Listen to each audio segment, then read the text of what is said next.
6 years. It's amazing how quickly that time can pass. 6 years of laughter, late-night talks, quiet Sundays, and shared dreams. Claire and I had built a life that I thought was unshakable, and our 6th anniversary was my way of honoring that. I'd spent weeks planning every detail, thinking through every moment to make sure it reflected just how much she meant to me. It wasn't just an anniversary. It was a celebration of us, of everything we had built together. Or at least, that's what I thought. I still remember standing in the florist's shop, inspecting every bouquet until I found the perfect one. Claire loves roses. Not just any roses, but deep red ones with petals so full they look like they've been painted by hand. They had to have that faint scent of dew, the kind that makes you lean in and inhale just a little deeper. The florist probably thought I was being picky, but to me, it wasn't just a bouquet. It was a symbol of 6 years of love, trust, and loyalty. The restaurant was another story altogether. I spent hours online reading reviews, trying to find the perfect spot. It had to be elegant but not pretentious, intimate but not too quiet. A place that felt like us. When I finally found it, I called ahead to arrange everything. The decorations, the wine, the playlist. Yes, the playlist. I sent them a list of songs that held meaning for us, like the one that played during our first dance and the tune that was on the radio the night we got engaged. It had to be perfect. As the date approached, I grew more excited.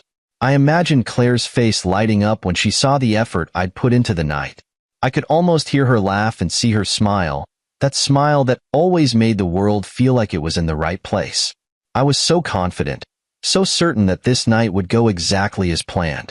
The day of our anniversary, I got up early to finalize the details. I made sure my suit was pressed, my shoes polished, and my hair just right. It was one of those rare occasions where I wanted everything about me to match the perfection of the evening. I even rehearsed what I would say when I handed her the roses. Here's to 6 years of the best thing that's ever happened to me. Cheesy? Maybe. But when you love someone as much as I loved Claire, you don't care about sounding cheesy. I couldn't stop thinking about how far we'd come. 6 years ago, we were two people who had no idea what the future held but were willing to face it together. We'd weathered storms, job losses, family drama, health scares, and each time, we came out stronger. Claire was my anchor, my partner in every sense of the word. Celebrating that felt not only important but necessary. But looking back, there was one thing I didn't notice, something I should have. In my excitement, in my meticulous planning, I didn't see the signs. The little moments that, in hindsight, should have made me pause. The way Claire seemed distracted in the days leading up to the anniversary. The way she didn't ask as many questions about what I had planned. Normally, she would have been eager, curious, excited. This time, she just smiled faintly and said, "I'm sure it'll be wonderful." I told myself she was just busy, maybe a little stressed. After all, life gets in the way sometimes, doesn't it? That evening, as I stood in front of the mirror adjusting my tie, I felt a swell of pride. I was proud of what we had built, of the love we shared, and of the effort I had put into making this night special. I looked at my reflection and thought, Noah, you've done good. If only I had known. You see, when you're in love, truly in love, you tend to wear blinders. You see what you want to see, believe what you want to believe. I thought I knew Claire better than anyone else. I thought I could predict her every move, her every thought. But love has a way of making you naive, of lulling you into a sense of security that isn't always real. That night, I was about to learn just how much I didn't know. As I walked out the door with the roses in hand, I felt a mix of excitement and nerves. Excitement because I couldn't wait to see the look on her face. Nerves because, well, I wanted everything to go perfectly. But beneath it all, there was something else. Something I couldn't quite put my finger on. A faint unease that whispered, "What if?" I shook it off, telling myself I was being ridiculous. After all, this was Claire, my Claire, the woman who had stood by me through thick and thin, who had made me laugh on my darkest days, who had looked at me like I was the only man in the world. Whatever that unease was, it didn't stand a chance against the love I felt for her. Or so I thought. When I stepped into the car and started the engine, I couldn't help but smile.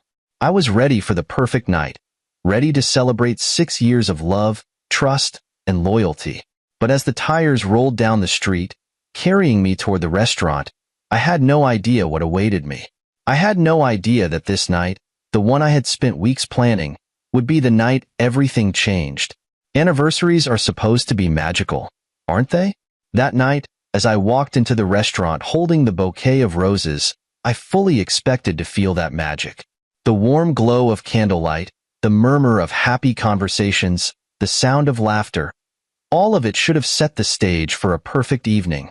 But almost immediately, something felt off. Not in an obvious way, not something you could point to and say, that's it. It was subtle, like the air in the room had shifted just slightly, enough to make me pause. When I saw Claire, my heart still skipped a beat. She looked beautiful, radiant even, in a deep green dress that hugged her figure perfectly. Her hair fell in soft waves, framing her face in a way that made her seem almost ethereal. I smiled, but as she turned to me, there was something in her expression, a flicker of something I couldn't quite name. Her smile was there, but it didn't reach her eyes. It was polite, almost rehearsed, as though she were greeting a distant acquaintance instead of the man she'd spent 6 years building a life with. She walked up to me, kissed me on the cheek, quickly, almost dismissively, and then turned her attention back to our friends at the table.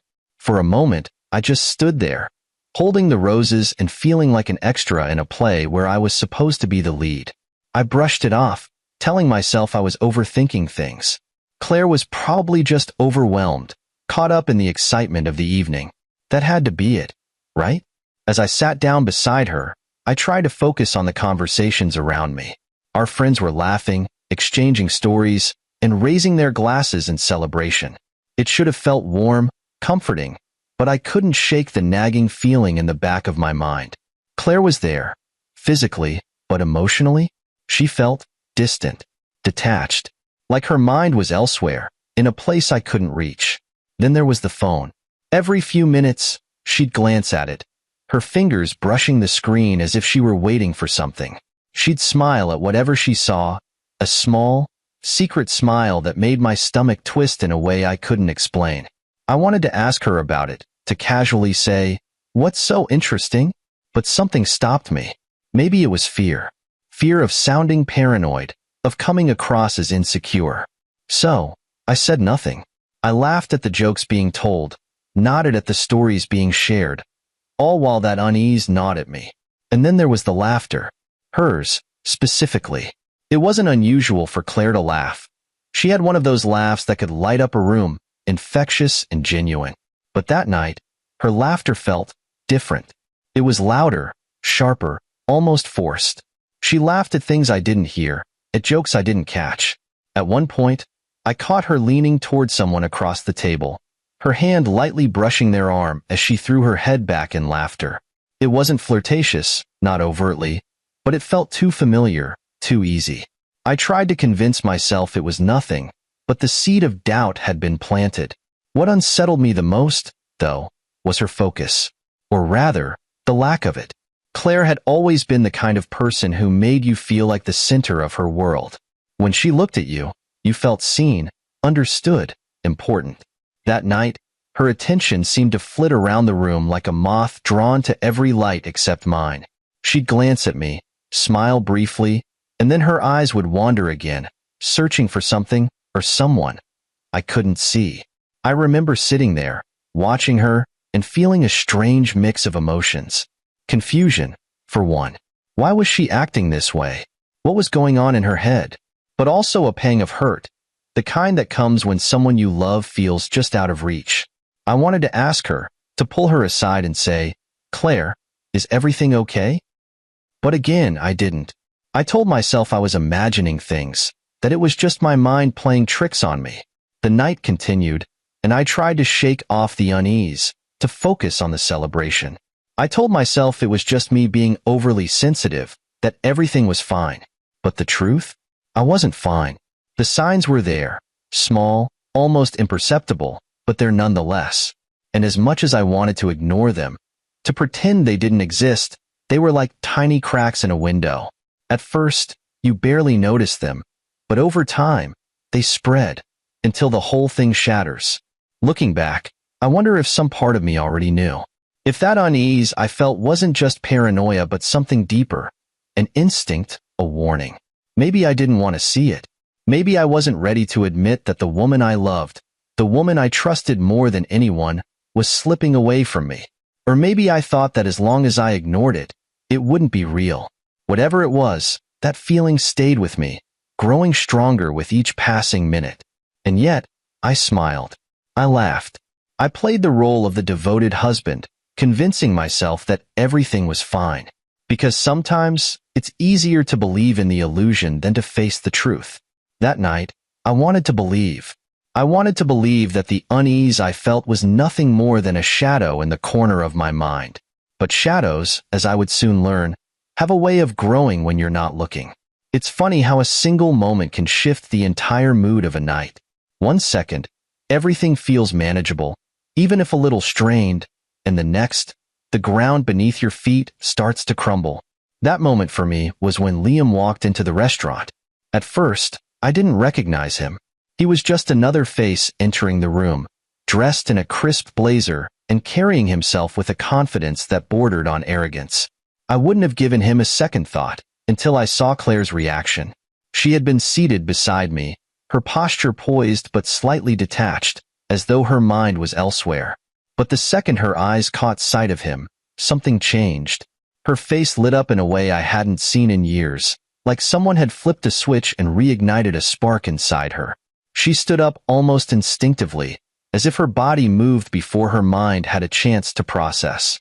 "Liam," she said, her voice soft but full of something that felt too familiar, too intimate. It wasn't the way you greet an old friend you haven't seen in years. It was the way you call out to someone who once meant everything to you. I didn't know who he was at that moment, but I knew enough to feel the pang of jealousy rising in my chest. My hand tightened around the stem of my wine glass as I watched her cross the room toward him. She hugged him. Not the polite, brief embrace you'd give a casual acquaintance, but something deeper. It lingered, and I sat there, rooted in my chair, trying to convince myself that this wasn't what it looked like. When they finally pulled apart, she led him toward the table, her hand brushing his arm as they walked. "Noah," she said with a smile that felt strangely hollow, "this is Liam." She didn't need to explain further. The name alone was enough to send a jolt through me. Liam, the first love, the one she'd mentioned in passing, always in that dismissive tone that suggested he was nothing more than a footnote in her story. "That was ages ago," she'd say with a wave of her hand whenever his name came up. It didn't mean anything. But standing there in that moment, watching the way she looked at him, I couldn't help but wonder if that was a lie. I forced a polite smile and extended my hand, even as my stomach churned. "Nice to meet you," I said, my voice calm, steady. Too steady. It was the kind of tone you use when you're trying to mask the storm raging inside you. Liam shook my hand, his grip firm, his smile easy. He seemed completely at ease, like he belonged there. Like this wasn't my anniversary dinner but his. The next few minutes were a blur. Liam pulled up a chair and joined the table, seamlessly integrating himself into the conversation. Claire introduced him to our friends, and they welcomed him warmly, oblivious to the tension building inside me. I tried to keep up, to laugh at the jokes and contribute to the small talk, but my focus kept drifting. I watched Claire and Liam, the way their eyes met, the way their laughter seemed to sink. It was like the rest of us had faded into the background, reduced to mere spectators in a play starring the two of them. There was a moment, just a fleeting one, when Claire reached for her glass and her hand brushed against Liam's. It was so subtle that I'm sure no one else noticed, but I did. I noticed everything, and with every passing second, the unease I'd felt earlier began to solidify into something heavier, something darker. I tried to rationalize it, to tell myself I was overreacting. He's just an old friend, I thought. This doesn't mean anything. But the look in her eyes when she spoke to him told a different story. It wasn't just nostalgia or the warmth of reconnecting with someone from your past. It was something deeper, something I didn't want to name. As the night went on, I found myself growing quieter. I let the conversations flow around me, only half listening as I sipped my wine and watched the two of them. At one point, Liam leaned in close to Claire, whispering something that made her laugh. A laugh so genuine, so unguarded, that it felt like a punch to the gut. I couldn't remember the last time she had laughed like that with me. And then there was the toast. It was supposed to be a celebration of our anniversary, a moment to reflect on 6 years of love and commitment. Our friends took turns raising their glasses, sharing kind words about our relationship. I nodded and smiled, doing my best to appear gracious, but my heart wasn't in it. I was too focused on the way Claire seemed to drift further away with each passing toast, her attention drawn to Liam like a moth to a flame. When it was his turn, Liam stood up, raising his glass with a smile that bordered on smug. "To Claire," he began, his voice warm and steady. "You've always been one of the most incredible women I've ever known. I remember when we used to talk about traveling the world together, dreaming about all the adventures we'd have. You've always had a way of making the impossible seem possible." I stared at him, my grip tightening around my glass. Was he serious? Did he really think this was appropriate, to bring up their shared history at our anniversary dinner? I glanced at Claire, expecting her to brush it off, to steer the conversation back to safer territory. But she didn't. She smiled, her cheeks flushing ever so slightly, and for a moment, it felt like I wasn't even there.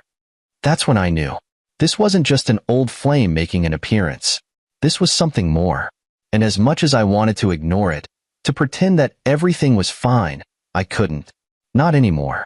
It's one thing to suspect something, to feel that uneasy whisper in the back of your mind telling you something isn't right.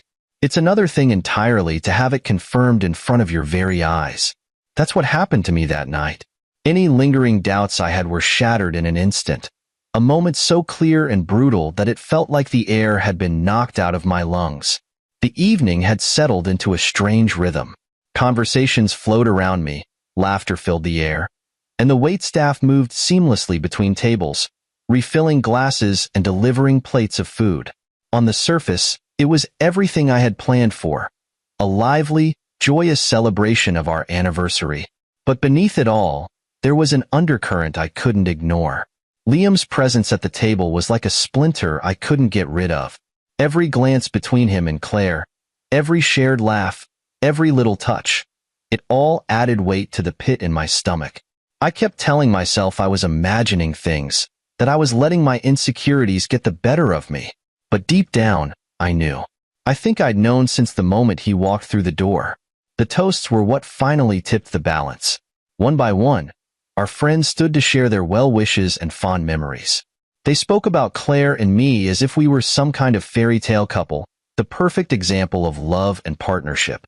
I nodded along, smiling where I was supposed to, but the words felt hollow. Each toast was like a spotlight shining on the cracks I was desperately trying to hide. And then Liam stood up. He raised his glass, his expression warm but confident, like he belonged in the center of attention. "To Claire," he began, his voice smooth and steady. "You've always been the most incredible woman I've ever known. I remember when we used to dream about traveling the world together, planning all the adventures we'd have." He paused, glancing at her with a look that made my blood run cold. "You've always had a way of making the impossible seem possible." The room felt like it was closing in on me. I looked at Claire, expecting her to laugh it off, to wave a hand and steer the moment back to something appropriate. But she didn't. Instead, she smiled, a soft, almost wistful smile that I hadn't seen in years. Her cheeks flushed slightly, and for a moment, she looked happy, genuinely happy. And it wasn't because of me. My chest tightened as Liam continued, his words blending into the background noise of my racing thoughts. This wasn't just a toast. This was a confession, a public declaration of something I had no business being a part of. And Claire wasn't shutting it down. She wasn't doing anything to reassure me, to remind me that this night was supposed to be about us. And then it happened. She leaned over and kissed him. Not a casual peck on the cheek, not a fleeting gesture that could be explained away. It was a real kiss. Slow, deliberate, and full of meaning. Right there, in front of everyone, at the dinner I had spent weeks planning. For a moment, I thought I must be imagining it. This couldn't be real. Claire wouldn't do this. Not here. Not now. But the look on her face, the way her hand lingered on his arm, the hushed gasps from the people around us, it was all too real. I felt a rush of heat rise to my face, my vision narrowing as if I were seeing the scene through a tunnel. The room was spinning, the noise blending into a dull roar. I couldn't think, couldn't process what was happening. All I knew was that the life I thought I knew, the love I thought I had, was crumbling right in front of me. I stood up. I don't even remember making the decision to do it. It was instinctual, a desperate need to get out, to put distance between myself and the scene unfolding before me. Claire called out my name, her voice sharp with alarm, but I didn't turn around. I couldn't. If I'd looked back, I'm not sure I would have been able to keep it together. The cold night air hit me like a slap to the face as I stepped outside. I barely registered the streetlights or the sound of cars passing by. My chest felt tight, my breathing shallow, as if the world itself were closing in on me. I walked to my car, my hands trembling as I fumbled with the keys. Once inside, I gripped the steering wheel, my knuckles white, and stared straight ahead. How could she do this to me? How could she humiliate me like that in front of everyone? The questions swirled in my mind, unanswered and relentless. This wasn't just betrayal. It was public, deliberate, and cruel. I replayed the moment over and over, each time hoping I'd somehow misremembered it. But the image of Claire and Liam, their kiss, their smiles, it was seared into my mind. For a long time, I just sat there, the engine idling and the radio silent. My emotions shifted between disbelief, anger, and a deep, aching sadness. I wanted to scream, to cry, to do something, anything, to release the storm building inside me. But I didn't. I just sat there, frozen in the aftermath of the life I thought I knew unraveling before my eyes. It wasn't until much later, after the initial shock had worn off, that another thought began to take root. A darker, colder thought. This wasn't over. Not by a long shot. If Claire and Liam thought they could humiliate me like that and walk away unscathed, they were sorely mistaken. Sitting in the car that night, the weight of what I had just witnessed pressed down on me like 1,000 bricks. My world felt unsteady, like someone had pulled the rug out from under my feet and left me gasping for balance. The night I had spent weeks planning, the night that was supposed to be about celebrating us, had turned into a nightmare. And yet, as I sat there gripping the steering wheel with trembling hands, my thoughts began to shift. At first, it was disbelief. How could this happen? How could Claire, my Claire, do something so cruel, so deliberate? I replayed the evening in my mind, searching for answers in every detail, every interaction. I thought about the way she had been distracted all night, how her attention kept drifting, how her laughter didn't feel like it was meant for me. The signs had been there, hadn't they? I just didn't want to see them. Then came anger. It wasn't a slow burn. It hit me all at once, like a tidal wave crashing against the shore. My grip on the steering wheel tightened until my knuckles turned white. How long had this been going on? How many times had she lied to my face, kissed me goodnight, and told me she loved me, only to turn around and give her heart to someone else? The betrayal cut deeper than I thought possible, and the more I thought about it, the angrier I became. I wasn't angry just at Claire, though. No, Liam wasn't getting off that easily either. Who did he think he was, walking into my anniversary dinner like he belonged there, like he had a right to her? The audacity of it made my blood boil. They didn't just betray me. They humiliated me, publicly, in front of our closest friends. That kind of humiliation doesn't just sting. It leaves a scar. As the hours dragged on, my anger turned into determination. If they thought they could get away with this, they were wrong. Dead wrong.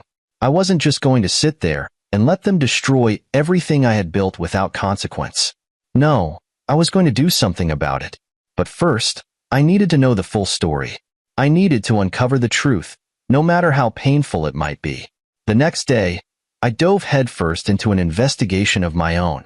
Claire had always been organized, too organized. Really. She kept everything in neat little folders and labeled drawers, and I knew exactly where to start looking. Her laptop, her phone, even the stack of old bills on her desk. I combed through it all, piece by piece, looking for anything that would confirm what I already knew in my heart. It didn't take long to find it. Emails, texts, even photos. Each one felt like a dagger to the chest. They weren't just meeting occasionally. This had been going on for months. Months of lies, of stolen moments, of shared secrets. Every message I read painted a clearer picture of just how deep their betrayal ran. There were late-night texts that started with, "I miss you," and ended with plans to meet. There were emails filled with inside jokes, nicknames, and references to places they had gone together. And the photos. I could barely bring myself to look at them. The way she smiled at him, the way he held her. It was as if I didn't exist. I should have felt devastated, heartbroken even, but all I felt was rage. Pure, blinding rage. They hadn't just cheated on me, they had made a fool of me. They had turned me into a punchline in a story I didn't even know I was a part of. And for that, they were going to pay. But I didn't want to act impulsively. No, this wasn't the time for screaming matches or tearful confrontations. Revenge, I decided, needed to be planned. It needed to be precise, methodical. If I was going to take back the power they had stolen from me, I was going to do it on my terms. The first thing I did was save every piece of evidence I found. Screenshots, downloads, printouts. I made sure I had it all. I didn't want there to be any room for denial or excuses when the time came. And the more I uncovered, the more certain I became that this wasn't just about infidelity. This was about betrayal on a level I had never imagined possible. I began to notice patterns in their messages, clues that hinted at where they met and when. It wasn't just the occasional rendezvous. They had built an entire second life together. There were mentions of hotels, restaurants, even weekend trips. Trips she had explained away with vague excuses about work or family commitments. How stupid had I been to believe her? The anger in me grew sharper, more focused. I wasn't just going to confront them. I was going to dismantle everything they had built. They thought they could humiliate me. They thought they could throw away years of love and loyalty like it was nothing. They had no idea who they were dealing with. By the time the sun set that day, I had a plan. It wasn't fully formed yet, but the seeds were there. I didn't care how long it took or how much effort it required. Claire and Liam were going to learn what it meant to cross me. They were going to feel every ounce of pain, every shred of humiliation that they had inflicted on me. And when it was over, they would regret the day they decided to betray me. But as I sat there, staring at the evidence I had gathered, another thought crept into my mind. This wasn't just about revenge. This was about reclaiming my power, about taking back control of a life that had been upended. They had taken everything from me, but I wasn't going to let them keep it. That night, for the first time since the anniversary dinner, I felt something close to clarity. I didn't know where this path would lead, but I knew one thing for certain. I wasn't going to let them win. Revenge is a strange thing. It doesn't come with a handbook or a roadmap. It's not something you plan for when life is good. But when the time comes, when betrayal hits you so deeply it feels like your very foundation has cracked, you find yourself navigating it instinctively.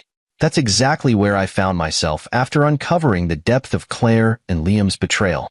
I wasn't sad anymore. I wasn't confused. I was angry, and I was determined. The first step was small, anonymous messages, cryptic texts sent to both of them, designed to plant seeds of doubt.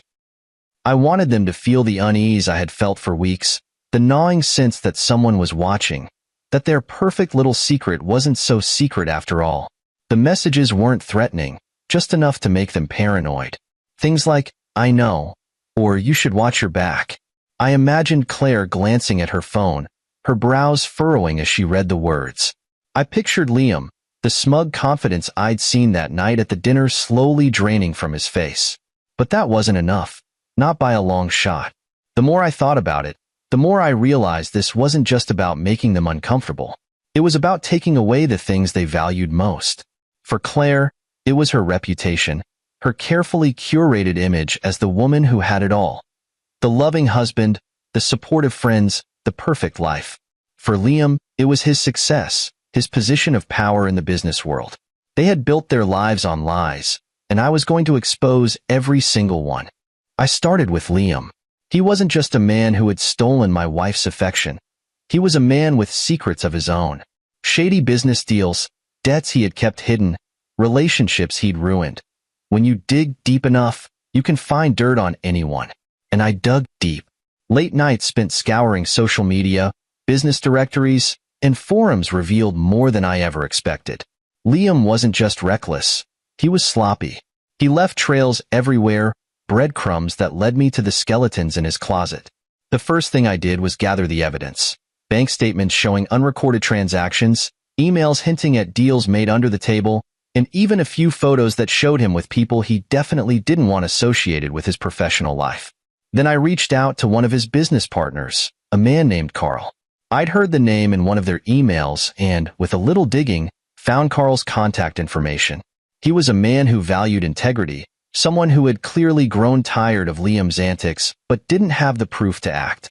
Until I gave it to him. It was almost too easy. Within a week, Liam's professional world began to crumble.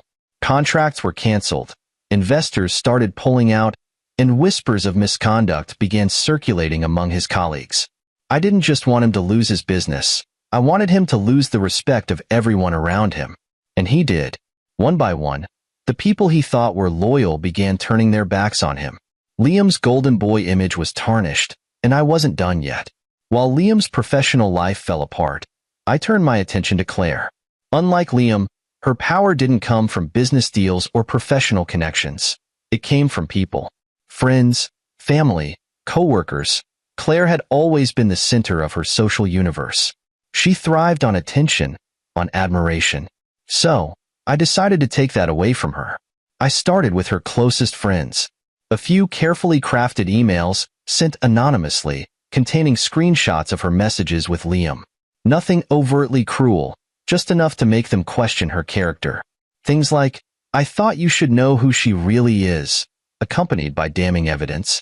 I watched as the fallout began. Friends who stopped answering her calls, invitations that mysteriously disappeared. The woman who had once been the life of every party found herself alone, her carefully built social circle crumbling around her. But I didn't stop there. Claire had a reputation at work, too.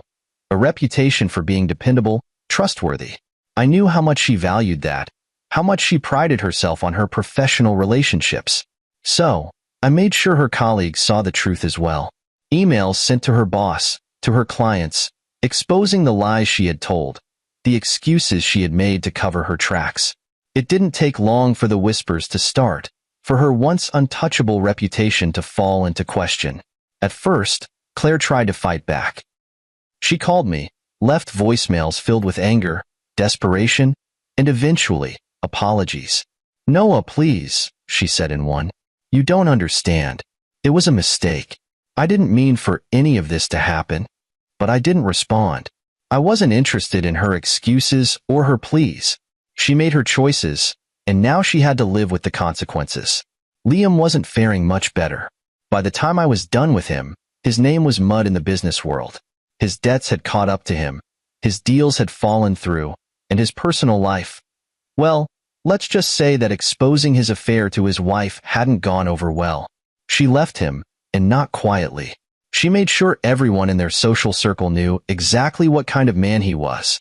The thing about revenge is that it's not just about the act itself. It's about watching the aftermath unfold. I didn't just want them to feel pain. I wanted them to feel powerless, humiliated, broken, the way they had made me feel. And as I watched their lives unravel, I felt a sense of satisfaction I hadn't felt in weeks. But even as their worlds crumbled, I knew I wasn't finished. They had taken everything from me, and I wasn't going to stop until I had taken everything from them. Revenge, after all, isn't about getting even. It's about reclaiming your power, piece by piece. When you love someone, you see them in a certain light. You paint them as better, kinder, more loyal than they might actually be. That's what I had done with Claire for years, and it was why her betrayal had cut so deeply. But after what she did, that image, the idealized version of her I'd clung to, shattered completely. And with it went any hesitation I might have had about taking her down.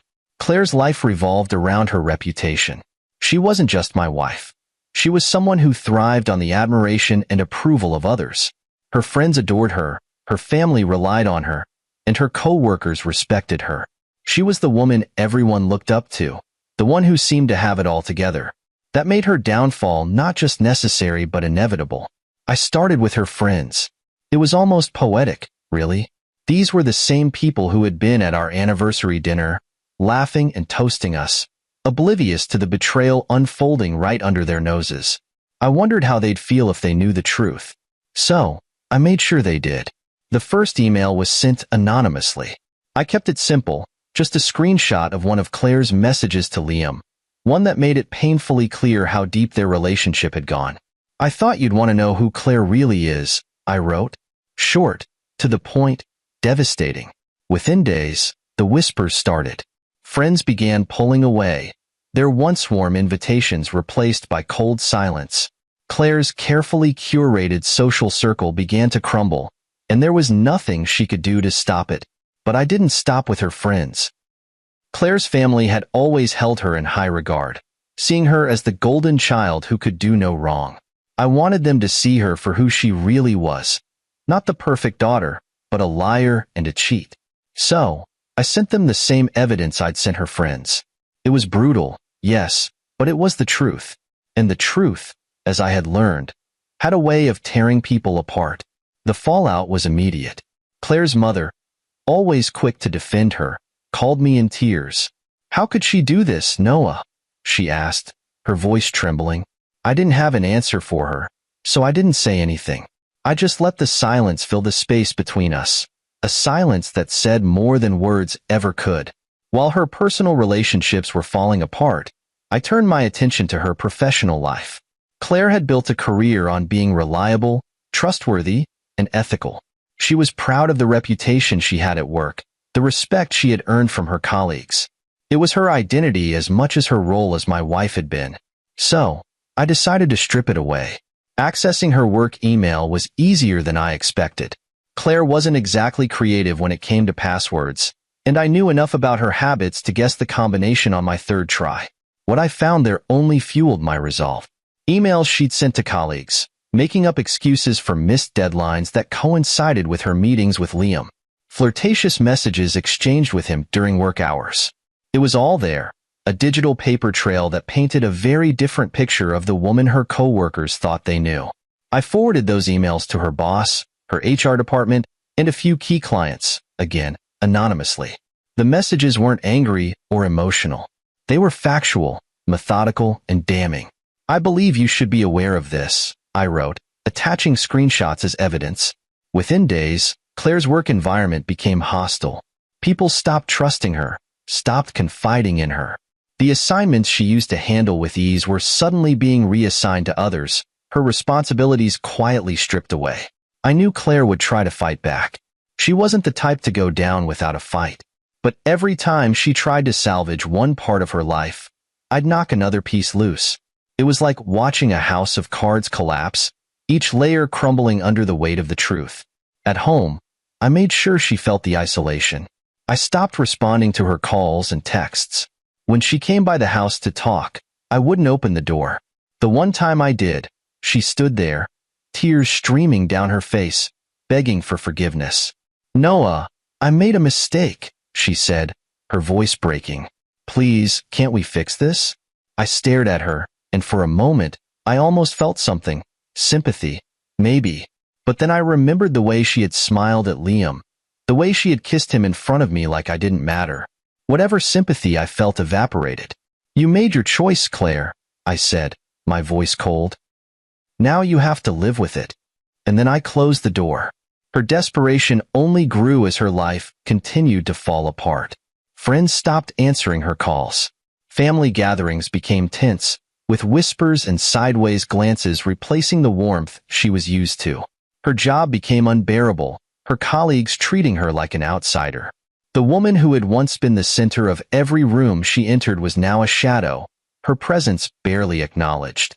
By the time I was done, Claire's life was unrecognizable.